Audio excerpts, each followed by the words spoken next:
durch Technik. So, did you all get a second drink in the break? Good. So I'm Julia, I've got MS and I'm German.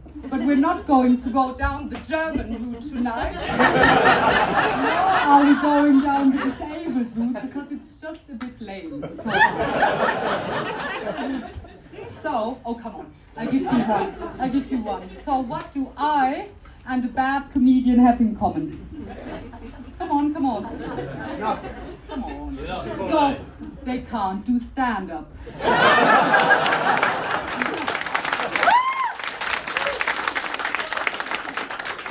Now the next 7 minutes will tell if I'm right, and also it will help if you drink more.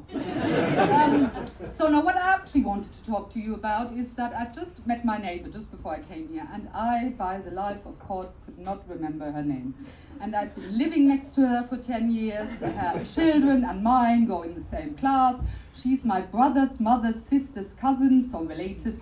So I really should know her name. So there I am, yeah, and often it's like, when you should, it's the moment where you should say their name, and it's not happening. Yeah, and then she's going, Julia here, Julia there, everywhere, yeah.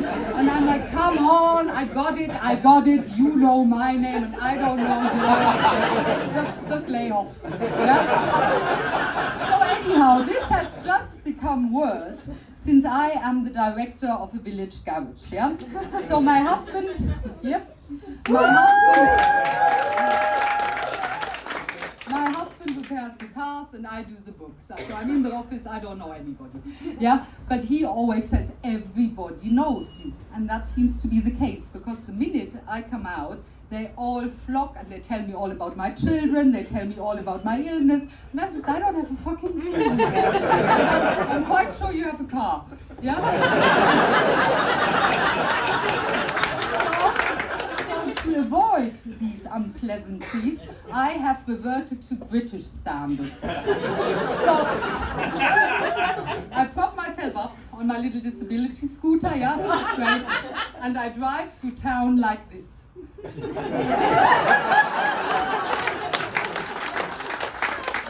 that works the trick. But not only have I got my reputation in the village, no, it's gone far beyond that. So we had just an example, we have a supplier in Brighton and he didn't return some money he owed us. So, and this went back and forth, and I said to my husband, well, looks like I have to go and speak to them in person. Huh? So off I went, spoke to them in person, got my money back, yeah. The next day, one of their drivers comes, the new drivers, and says, hi, I'm Bob. And I'm like, hi, I'm Julia, I'm Klaus's wife. And he goes, ooh, I've heard of you. Good, reverting back to German standards. Better be feared than loved.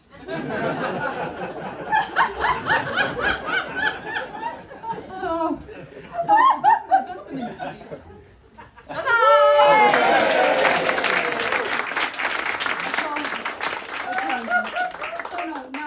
The garage has many advantages.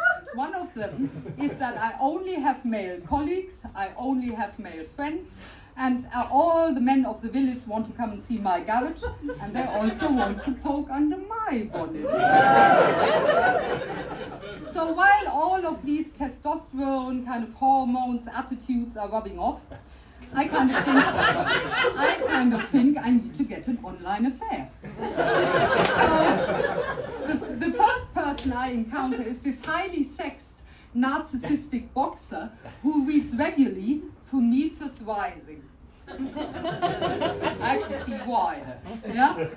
So anyhow, my pornographic literary skills, they flourish. Yeah. 50 Shades of Grey would have blushed. So then I asked him, why do you box? And he says, because he doesn't want to be a wuss. And I asked him, do you have children? And he says, no. Now, who has children here? Hey. Whoa. Now, I think you would all agree that those people can get you down on your knees in seconds, they can rip your heart out, tear your soul apart, stamp on it, spit on it, and while you are begging them to please stop, they kind of laugh at you. So I let that one go. Never mind about him. And I thought, I need to get someone with children.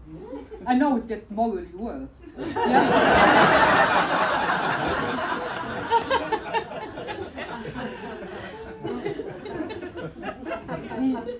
So then I meet Sam. Sam and I get on like a house on fire, yeah? We have a lovely banter, we exchange naughty pics, yeah? He has a brilliant ass, I have brilliant tits, yeah? We're just really in the swing of things and we want to meet, yeah?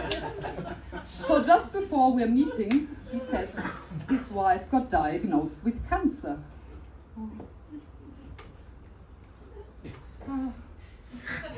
The fucking bitch. Thank you very much.